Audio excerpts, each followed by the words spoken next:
Hey guys, my name is Matsumiao, and welcome to our episode of Sunday Mailbox. This is a video series where you, the viewer, can submit your gaming-related questions, and then I will give my humble opinion on them.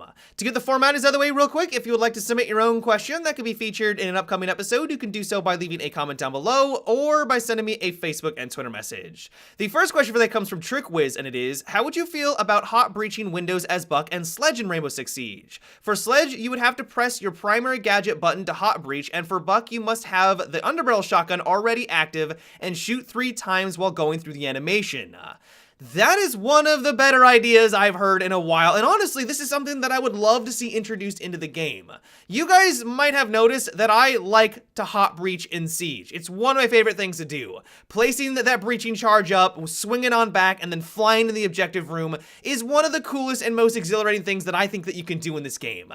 Thing is, though, is that you can't do this as Buck or as Sledge, at least with their gadgets, and it doesn't make sense why you couldn't do that with their gadgets. How awesome would it be if you could just start swinging back as Buck and then use your shotgun to kind of blast on in and get onto the objective?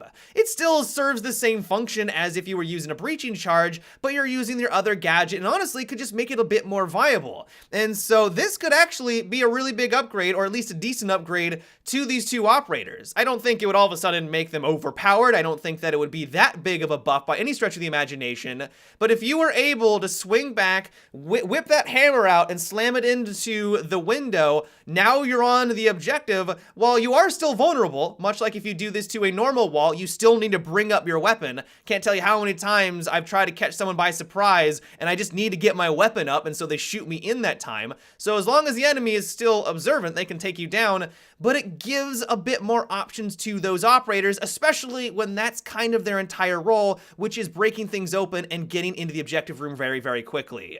And so I am completely on board with this concept. Hot breaching is a thing that sold me about Rainbow Six Siege. I thought it was amazing when we first saw it in those introduction trailers, and while it probably will never happen because this would require time and investment on part of Ubisoft, they would need to add in new animations, and honestly, they may not even think that this is necessary for these two guys. I think this would be a cool addition and a nice little side upgrade for Buck and Sledge. The next question comes from Cade, and it is, do you think that Ubisoft should make your rank based on how well you perform in games, or leave it based on winning and losing? Because there has been some times in Siege where I have a 10 plus kills and lose the match and then get negative 70 points.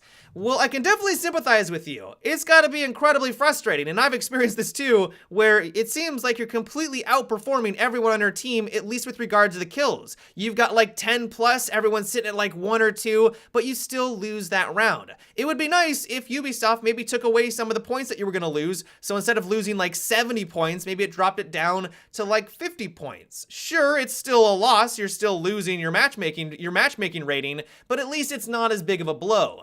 The thing is, though, is how do they measure skill at the end of the day? You have to remember that at its core, this is a team-based first-person shooter. Yeah, you might be the top fragger, and that's a very important aspect about getting the win, but what about the guy that made incredible callouts that allowed you to get those kills? Maybe you had a Valkyrie on defense that had incredible camera placements that the enemy couldn't find, and he was able to relay that information that allowed you to get some amazing flanks off. How do you measure that skill? Maybe you had an Echo on your team that was able to stop the bomb plant, which allowed you to win that round. Sure, at the end of the day, your team lost. You weren't able to get the victory in the long run, but he won that single round, which got you one step closer to winning the match in general. How do you measure that skill?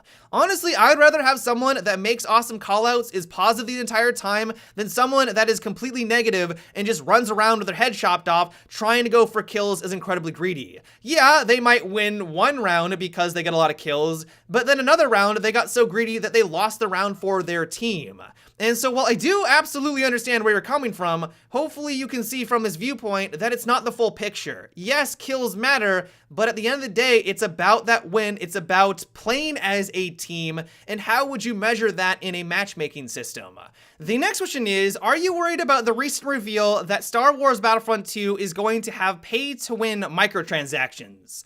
This was pretty disappointing to hear. So it's to my understanding, if you're not aware of what's going on, is that Star Wars Battlefront is going to have loot boxes. Loot boxes seem to be making their way into every single multiplayer game, and while I don't necessarily have a huge problem with them when it's only purely cosmetic like something like Overwatch, it seems like they're taking it to the next level where you're actually able to buy skill. So when you unlock one of these loot boxes, it's going to have star cards, and star cards are your different abilities. Thing is, though, is that these star cards are going to have different rarities. To give an example of this, there could be a grenade star card that has a blast radius of 5 meters. Now that's the common version of it. There could be an epic version of that same star card, which basically is just a better version of it, that has a blast radius of 10 meters. There's apparently been reports of a melee star card where if you get the epic version of it, it increases your melee damage by 100% compared to the common version.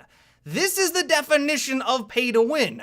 And while you will be able to unlock everything in-game, there is going to be in-game progression. You don't need to spend this money to be able to unlock all this. When they report that there's apparently like 400 star cards to unlock, I can only imagine that EA is going to go out of their way to make sure that you are incentivized to make these purchases. And so this news has been a pretty big disappointment to me. I love the fact that EA is finally moving away from paid DLC and their premium service. I think that's fantastic. I think as long as they do it correctly, that's going to be a great thing for those games that they develop.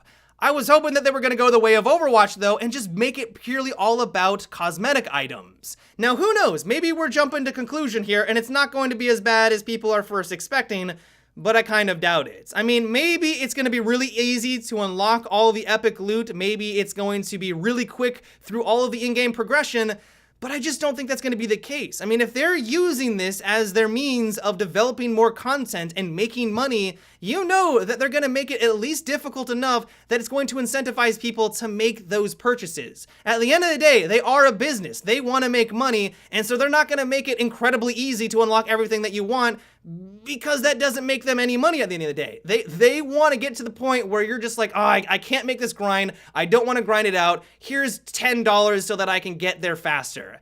That is my biggest worry. And the fact that this is just straight upgrades, like this is just a straight ability upgrade from the star cards that you have, really rubs me the wrong way. And so my hope is that either we don't have the full picture here, or they're just testing this out and they'll realize after this big backlash that this maybe isn't the direction that they should take for Star Wars Battlefront 2.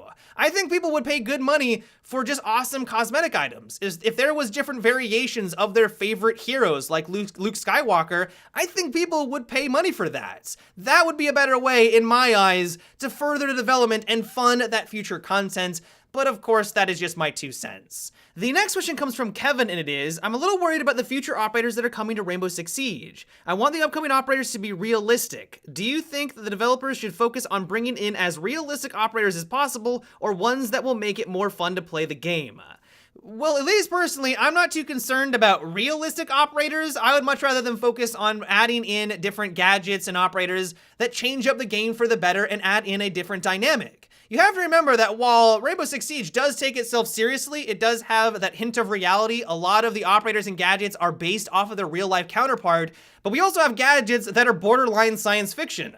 I don't think EMP grenades even exist. Why would you ever use a mute jammer to stop the police from getting into your building? Like, is that even a thing that ever is seen in reality? I don't think so. Bandit's battery is only in the game because it is a video game. It's meant to stop thermite, which is absolutely based on reality, but that is something that they gamified to have that interaction going on, to stop that progression.